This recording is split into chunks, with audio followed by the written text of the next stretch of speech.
Hello and welcome to the HugglePets in the Community final report for the National Lottery project Hug Your Community. First and foremost, we'd like to introduce you to the Chair of the Board, Mike Dixon. I'm proud to present our final progress and impact report for our Hug Your Community project. This year has our biggest impact yet, with an addition of a new pond and wildlife education centre. We hope you enjoy our video showcasing the amazing work we were able to achieve with the support of the National Lottery Community Fund. Look out for some exciting news at the end of this video. This report will look at three parts: our project, who we are and what we do, our impact, our activities and services and data overview, and what things we've learned, the key findings and our next steps. First of all, who are we? HugglePets in the Community was established in May 2018 with the vision to motivate, inspire and empower people to look after their mental health and well-being via the utilisation of animals and therapies. We are the first in the UK to have a crowd-funded sensory community aquarium and sensory activity centre, with the addition of a new reptile room and a pond and wildlife education centre. So what do we do to meet our vision? We believe in the power of animals. The British Association for Counselling and Psychotherapy state animal-assisted therapy involves interacting with animals as well as a therapist to help you explore your feelings and experiences in a different way. Animals play a huge role in helping humans feel better, even in the darkest of times, due to their ability to connect with us and sense our emotions. Let's look at a snapshot of what animal-assisted therapies achieved over our 3-year project. Throughout and following the COVID-19 pandemic, HugglePets in the Community were determined more than ever to stick to the 3 main impact measures set out at the start of our project. Impact 1. Improve outcomes for children in families with multiple and complex needs. Impact 2. Improve mental health and well-being for children and adults in society. Impact 3. Improve engagement amongst people in society to eradicate loneliness. Let's take a look at the impact our services had on our community. During the first 2 years of our project, we were under the restrictions to reduce the spread of COVID-19. This meant that we had to adapt the way we worked while still benefiting our service users with complex needs. We created a series of activities and projects for children of all abilities to get involved with. All of the children were able to get involved and even meet some of the animals either virtually or in our sensory activity centre. One of our virtual projects for children was to draw something that made them happy and write a short message that would be featured in a video to share with the elderly in care homes. This was greatly appreciated by the residents. Through a blend of virtual and social distance activities, we were able to support families who have children and young people with complex or special educational needs to access our animal-assisted activities. This includes activities that support their mental health and well-being through the use of animals, easing their anxieties and enabling them to improve their social skills and abilities in the community. Following the adaptations made during the pandemic, we now have a range of suitable programs that meet the need of children with multiple complex needs. As a number of lockdowns continued, the mental health and well-being of people in the community continued to be affected. Let's take a look at a few examples of how our programs and therapy sessions help those struggling with their mental health at this time. We reached out to a number of schools and organisations to support their pupils either in social bubbles or virtually. We were able to support a number of children from across the Black Country with our low mood and anxiety programs. These animal-assisted intervention programs include a therapist, animal handlers and a range of therapy animals. This program in particular was able to support children with anxiety health problems to enter back into education after a series of weeks at home, and even identified young people who were self-harming or had thoughts of suicide. We also included online wellbeing for children, whereby if they weren't able to actually physically come out and see us, we were able to virtually go to them. As a way of engaging with more adult members in the community, we built a series of videos delivered by the therapy team that discussed the most appropriate topics people were struggling with during lockdown and what they could do to support their own mental health. Some of these included anxiety, bereavement and grief, family relationships, depression and many more. To continue to support the community, we offered a number of virtual programs such as wellbeing workshops, self-care workshops for teachers, online wellbeing workshops for children and young people, and even one-to-one therapy. Here are some examples of our adult work. Meet James. James struggled with his mental health and wellbeing and anxiety. He accessed support through our one-to-one therapy programs. Here Luna, our therapy dog, was able to help a client who was struggling with anxieties to calm down just enough for him to engage with this session. Well done to Luna and James. As part of our virtual wellbeing workshops, Louise, who had struggled with suicidal thoughts and feelings, said, "The group suicide awareness sessions were extremely useful as they were on a subject which has affected us all in one way or another. I learned a lot from them. They have proven useful in both my personal and professional life." Donna, who lost her husband prior to the lockdown and attended one-to-one sessions, said, "I found the therapy sessions very helpful. I carried a great deal of guilt over not listening as well as I could have done to my husband when alive. The last memories of him not being well were traumatic. Your therapy sessions helped me to put things in perspective. They showed how I could remember the happy times. Thank you so much." We continued to support the children and young people over the 3 years in our local schools by providing animal-assisted interventions in schools and at our Huggle Pets Centre. In response to the needs of children and young people following the pandemic, we were able to offer a range of programs including low mood and anxiety, confidence, self-esteem and resilience building, healthy relationships, grief and bereavement, and coping with self-harm and difficult thoughts. Here there are a few children accessing both our animal-assisted intervention programs and our SEN wellbeing programs, which support those with SEN needs with their mental health. Here we have Casey, 14, who through our low mood and anxiety program learned how to become more self-aware of her emotions and how she can seek our support when she needs it.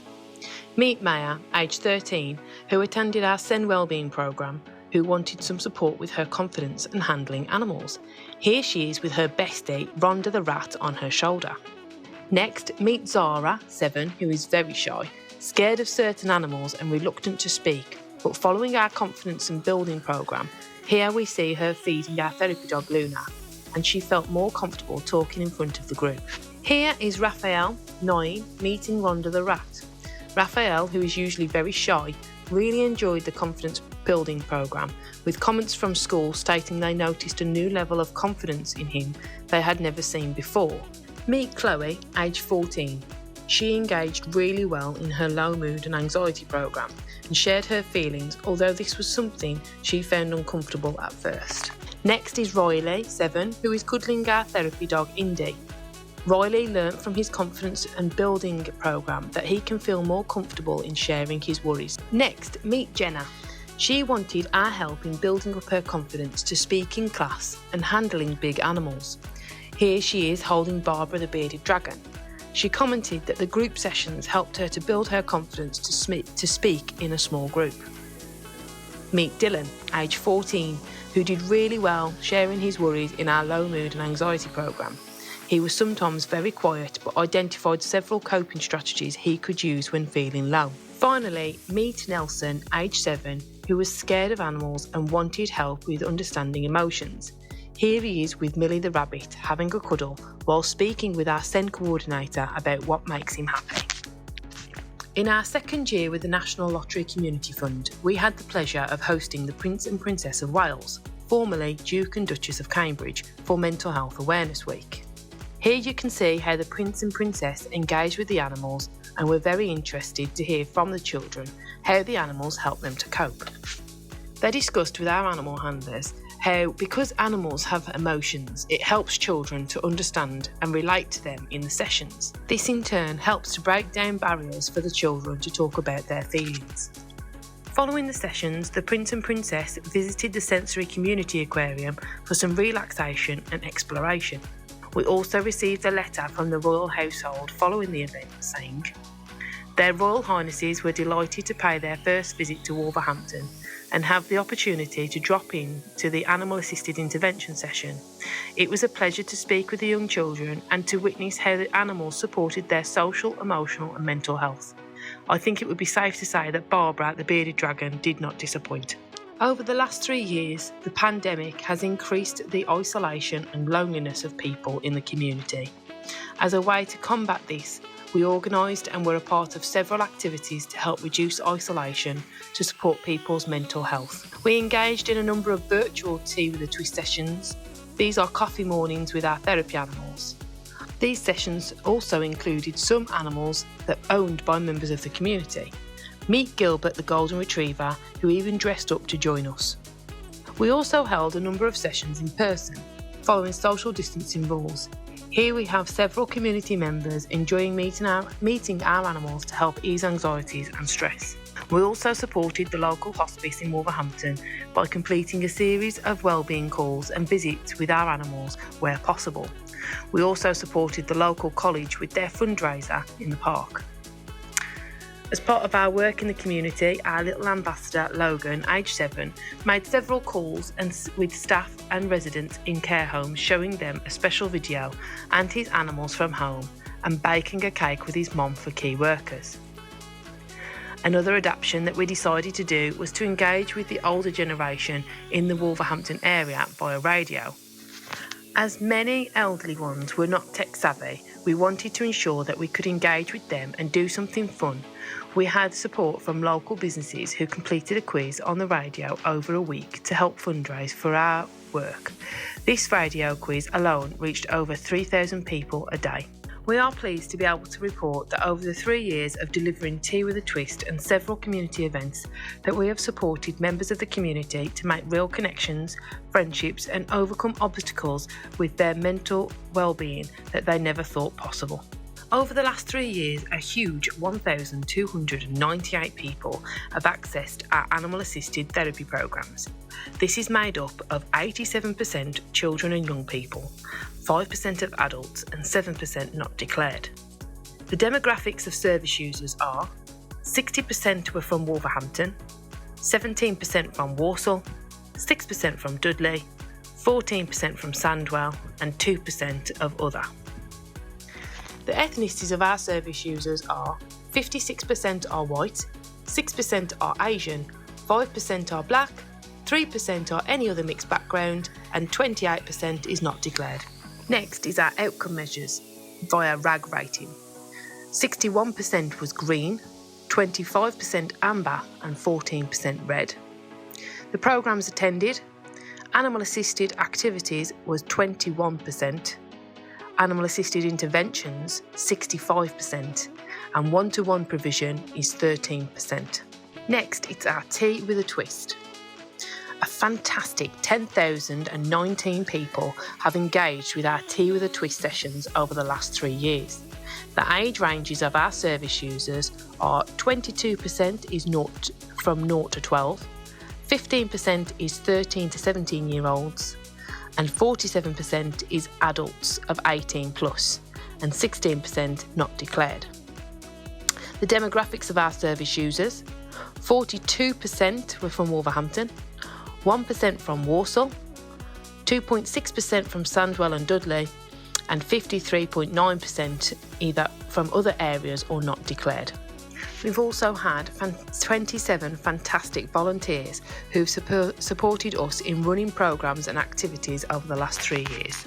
So what have we learned as we draw a close on our 3-year project with the National Lottery? So what are our strengths and what's gone well? We've supported over 11,500 people with accessing our services over 3 years to better their mental health and well-being. We've strengthened partnerships with organisations across the Black Country. We've had a visit from the Prince and Princess of Wales, instilling confidence in our programmes and services. We've met the demand for our services, including adaptations and expansion of our services. We've also had a brand new sensory reptile room and pond and wildlife education centre. We've made adaptations of our sustainability model to further support our work for the future. And most importantly, we've met our objectives and impact measurements set out for the Hug Your Community project. What were our challenges and what hasn't gone so well? Additional lockdowns impacting on our physical servicing and events. COVID outbreaks impacting how many people can actually access our services over the 3 years. And rising costs which can impact our ability to offer our services. What's been unexpected? A visit from the Prince and Princess of Wales, which was fantastic. The COVID outbreaks impacting delivery at the very start of our programme. We've had increased demand from across the UK, not just the Black Country. That was unexpected.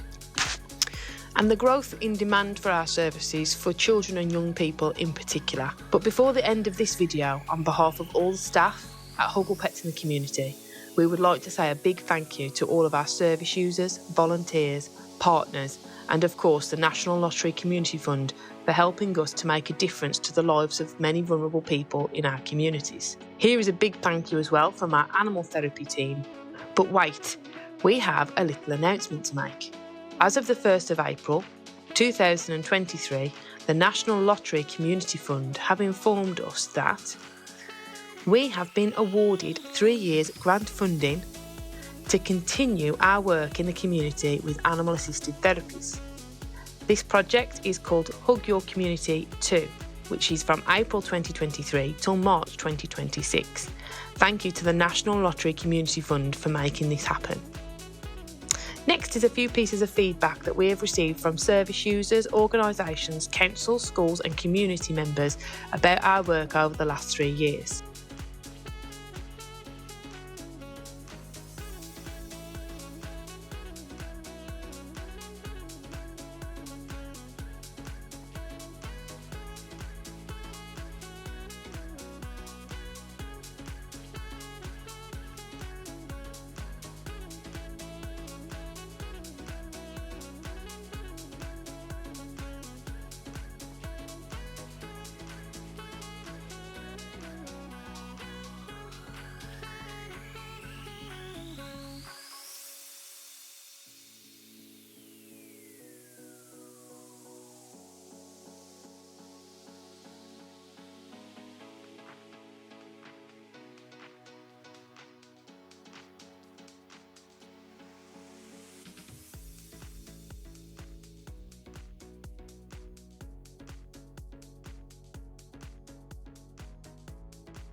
My name is Finley Brooks and I'm in Year 7 and I started on the Health and Relationships programme.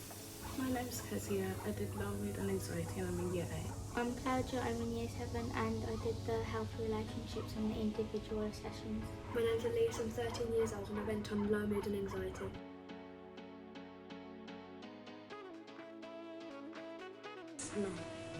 No. I did know about it but I've never done it before.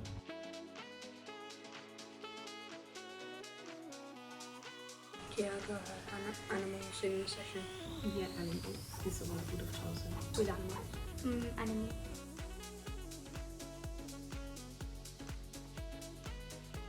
Talking about how we felt and how the animals might have felt.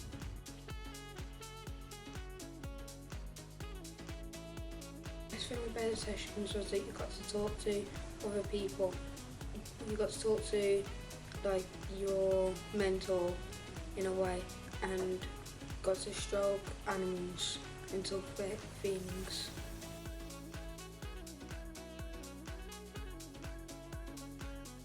It made me understand that there's other people that felt how I felt and I was able to speak to my mum about it. It affected me in a good way because I learned to take control of my stress and talk to teachers about it and family. Ways to cope with my anxiety.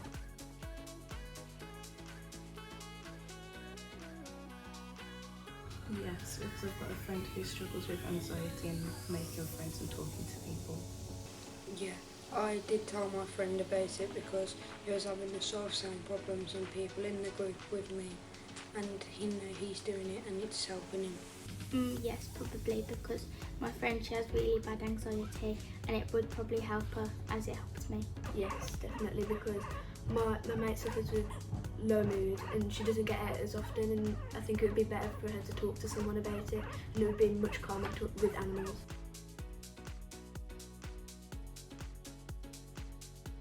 Plus because I used to look after guinea pigs in primary school, so it made me feel happy to see them again.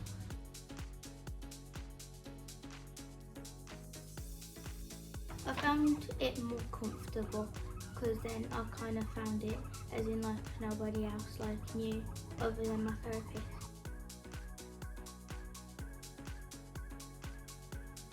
It was a bit different because there was no one else like listening to me, but then I found that a bit more better.